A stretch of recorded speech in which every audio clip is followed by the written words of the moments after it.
தற்போது ஏற்பட்ட அந்த சிக்கல் நீங்கள் நீங்களே பார்த்தீங்க. ஏற்கனவே சிண்டியாவோட பேட்டி, இப்போ அடுத்தால பியூஷ் கோயல், தேவேந்திர ஃபட்னாவிஸ் ஆலோசனை, இப்போ அவங்க 149 127 வந்து பாஜக வந்து முன்னிலை வகிக்கிறாங்க.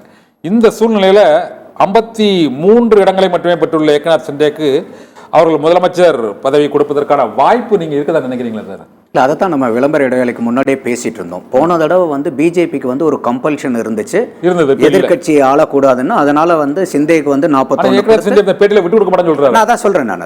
ஸோ அப்போ வந்து அவர் தான் இதுன்னாரு. அதே மாதிரி இப்போ இந்த தடவை வந்து எலெக்ஷனுக்கு முன்னாடி வந்து ஒரு ரிப்போர்ட் கார்டு பப்ளிஷ் பண்ணும்போதும் இங்கே இருக்காரு நம்மளுடைய சிஎம் அப்படின்னு சொல்லிட்டு ஏக்நாத் சிந்தேவை தான் காமிக்கிறார்.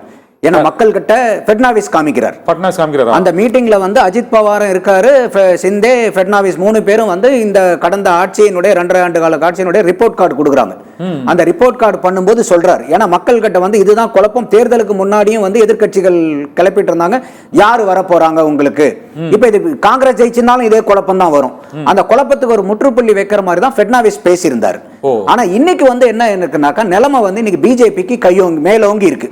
அப்ப வந்து 126 லீடிங் இருக்காங்க. முடிக்க போகும்போது ஒரு சற்று ஏறக்குறைய பிளஸ் ஆர் மைனஸ் வந்து 120 plus or minus 30 plus or minus 10 வரும்னு வச்சுக்கோங்க. 120 இருந்து 130 வர்றதுக்கு ஒரு வாய்ப்பு இருக்குன்னு. இப்ப வந்து பிஜேபி போன தடவை வந்து 41 எம்எல்ஏக்கள் இருக்கக்கூடிய சிந்தேவை வந்து ஆள விட்டாங்க. இந்த எலெக்ஷன்லயும் வந்து பாத்தீங்கன்னா சிந்தே தான் வந்து ஒரு போஸ்டர் பாய். ஏன்னா அவர் வந்து ரொம்ப காமன் மேன், அவரை வந்து மக்களோட மக்களா வந்து கனெக்ட் ஆகிறாருங்கிறது தான் பிஜேபி முதல் கொண்டு எல்லாருமே வந்து அந்த போஸ்டர் பாய் இமேஜை வந்து சிண்டேக்கு வந்து இது பண்ணாங்க. மக்களும் வந்து அதை அங்கீகரிச்சாங்க. இப்ப வந்து சிண்டே அவர்களுக்கு, ஏன்னா பொலிட்டிக்கல் சீனை பொறுத்த வரைக்கும் எப்பயுமே என்னன்னு கேட்டீங்கன்னா, நீங்க எந்த இடத்துல எந்த பார்கெனிங்ல எந்த பக்கம் இருக்கிறீங்கிறதா முக்கியம். அப்போ நீங்க வந்து இன்னைக்கு உங்களுக்கு கம்பல்ஷன் வேற இடத்துல உங்களுக்கு இருந்துச்சுன்னா you will become a heavy negotiator.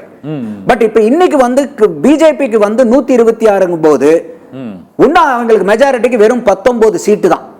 அப்ப அந்த 19 சீட்டுக்காக வந்து யாருமே இன்னைக்கு போய் ஒரு பிஜேபியை பிளாக்மெயில் பண்ண முடியாது. அந்த சூழ்நிலையில இல்ல, கண்டிப்பா வந்து பிஜேபி வந்து ஸ்ட்ராங்கர் ஷீட்ல இருக்காங்க. அப்போ இது வந்து சிண்டே முதல் கொண்டு, அதனாலதான் அவரே சொல்றாரு, நாங்க கலந்து பேசி முடிவு செய்வோம். அப்ப ஃபட்னாவிஸ் வந்து ஆமா எனக்கு எலெக்ஷனுக்கு முன்னாடி என்னை வந்து அவங்க சீஃப் மினிஸ்டர் சொன்னாங்களேன்னு அவர் சொல்லல. ஏன்னா அது வந்து அரசியல்ல யதார்த்தமா அந்த களமாடுறவங்களுக்கு எல்லாத்துக்குமே தெரியும் உண்மை நிலவரம் என்ன இருக்கு, எந்த காயை எங்க நவுத்துனா அடுத்த மூவ்மெண்ட் என்ன வருங்கிறதெல்லாம் அவங்க கணிச்சு வச்சிருப்பாங்க. நம்ம வந்து அடுத்த படியை நம்ம யோசிச்சோம்னா அரசியல்வாதிகள் அடுத்த 3-4 படிகளை யோசிச்சு வச்சிருப்பாங்க. அட்வான்ஸ் மூவ்மெண்ட்ஸை யோசிக்கிறவங்க தான் அந்த அளவுக்கு வந்து ஒரு திறன் வாய்ந்தவர்கள் தான். அப்ப இந்த எலெக்ஷனை பொறுத்த வரைக்கும் இந்த சீஃப் மினிஸ்டர் யாருங்கிறதுல எனக்கு தெரிஞ்ச பெரிய குடுமிப்புடி சண்டை வராது. அமிக்கபலா தான் அவங்க பேசுவாங்க. சிண்டை விட்டு கொடுக்குறாங்களோ இல்லையோ அதுக்கு வந்து உண்டான மாற்று ஏற்பாடும் செய்யப்படும். ஒரு பவர்ஃபுல்லான ஒரு டெபுட்டி சீஃப் மினிஸ்டர், ஏன்னா அவங்க 101 சீட்டு 105 எம்எல்ஏ சீட்டு வச்சிருந்த ஃபட்னாவிஸ் உங்களுக்கு வந்து துணை முதல்வராக உட்கார்ந்துட்டு இருந்தார். 41 எம்எல்ஏ வச்சிருக்கக்கூடிய சிண்டே முதல்வராக இருந்தார். அப்ப அதையும் நம்ம பார்த்தோம்.